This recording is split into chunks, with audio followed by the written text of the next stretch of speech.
Assalamualaikum warahmatullahi wabarakatuh. Perkenalkan, nama saya Tribuana Cahyanti dari Agroekoteknologi Angkatan 2018, Fakultas Pertanian Universitas Lambung Mangkurat. Saya akan menjelaskan kembali materi yang telah disampaikan oleh pemateri pada acara workshop perbanyakan Trichoderma dan sharing session usaha berbasis produk turunannya. Materi pertama yaitu perbanyakan Trichoderma yang disampaikan oleh Bapak Kasidal SPMP. Beliau menjelaskan bagaimana tahapan-tahapan dalam perbanyakan Trichoderma. Trichoderma merupakan jamur yang dieksplorasi dari tanah bagian topsoil, yaitu sekitar tanaman yang subur, sehat, dan baik. Pada kedalaman 10-15 cm, kemudian dilakukan proses isolasi, identifikasi dan pemurnian, serta dilakukan uji efektivitas di laboratorium sehingga dihasilkan starter jamur Trichoderma. Jamur Trichoderma ini memiliki 3 fungsi, yaitu 1. Sebagai pengendali penyakit, baik itu penyakit jamur maupun bakteri. Yang kedua, sebagai pengurai bahan organik, yaitu sebagai dekomposer. Yang ketiga, meningkatkan pertumbuhan tanaman karena dapat menjadi zat pengatur tumbuh atau sering disebut dengan ZPT. Perbanyakan jamur Trichoderma dapat dilakukan dengan media padat maupun media cair. Nah, untuk media pada praktek kali ini yang digunakan adalah media padat, yaitu beras. Perbanyakan jamur Trichoderma memerlukan bahan dan alat. Untuk bahan, terdiri dari beras, plastik kaca, starter atau bibit jamur, alkohol, air bersih, dan spiritus. Dan untuk alat yang perlu disiapkan adalah dandang atau panci, kompor, baskom, staples, lampu spiritus, sprayer, timbangan, centong nasi, dan kawat. Untuk proses pembuatannya diawali dengan merendam beras selama kurang lebih 1 jam, bisa langsung dengan karungnya agar mudah saat meniriskan. Kemudian memanaskan air dalam panci untuk proses pengukusan dengan ketinggian air di bawah rangsang sekitar 2 jari dari rangsang. Tujuannya agar saat dikukus air tidak naik. Kematangannya sendiri masih dalam bentuk beras dengan teksturnya yang kenyal. Kemudian beras yang sudah matang dimasukkan ke dalam plastik berukuran 200 gram. Kemudian ujung plastik dilipat dan ditekan agar tidak ada udara dalam plastiknya. Kemudian dikukus kembali sebagai proses sterilisasi selama 1 jam. Kemudian didinginkan selama kurang lebih 2 jam. Nah, setelah dingin dilakukan pemberian starter jamur Trichoderma dengan menggunakan kawat, lalu diaduk di dalam nasi. Setelah itu plastik dilipat dan distaples. Kemudian setelah selesai, pertumbuhan spora jamur yang sudah penuh dapat digunakan atau disimpan. Untuk penyimpanan dalam suhu ruangan dapat bertahan kurang lebih selama 3 bulan.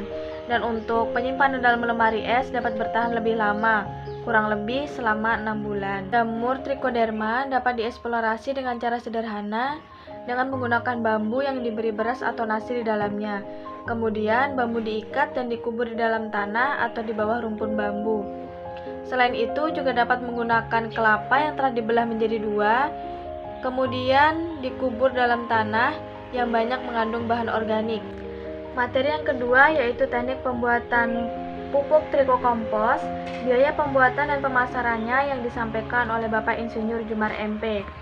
Trikokompos merupakan salah satu bentuk pupuk organik atau kompos yang mengandung cendawan antagonis Trichoderma sp. Semua bahan organik yang dalam proses pengomposannya ditambahkan Trichoderma sp disebut sebagai trikokompos.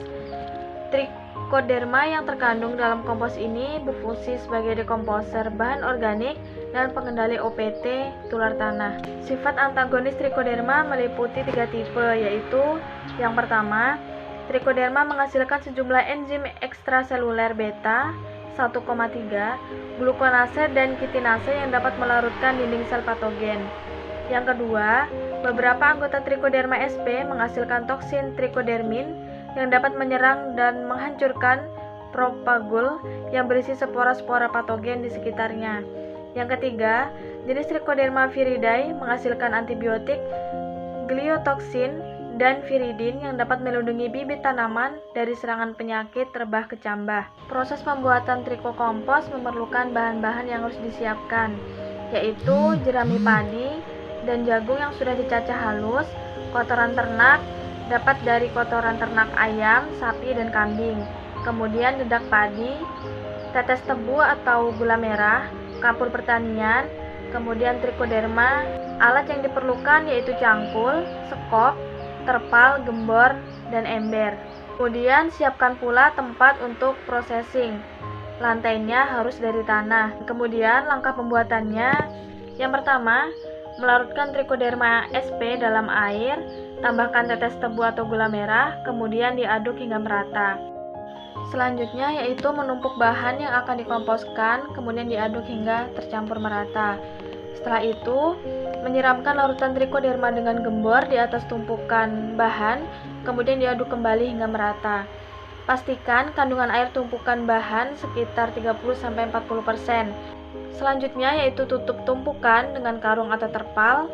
Setelah itu, menjaga suhu pada kisaran 40-50 derajat Celcius, dapat diukur 1 hari sekali, dan jika suhu lebih dari 50 derajat Celcius, segera aduk tumpukan dan tutup kembali dengan karung atau terpal.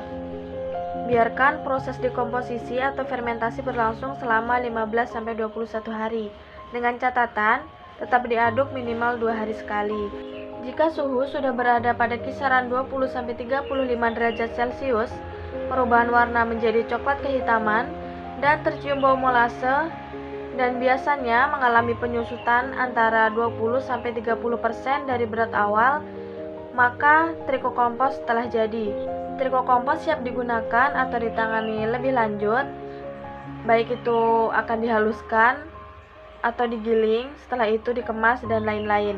Untuk strategi pemasarannya dapat dimulai dari masyarakat umum, petani, pemerintah, perusahaan BUMN atau swasta.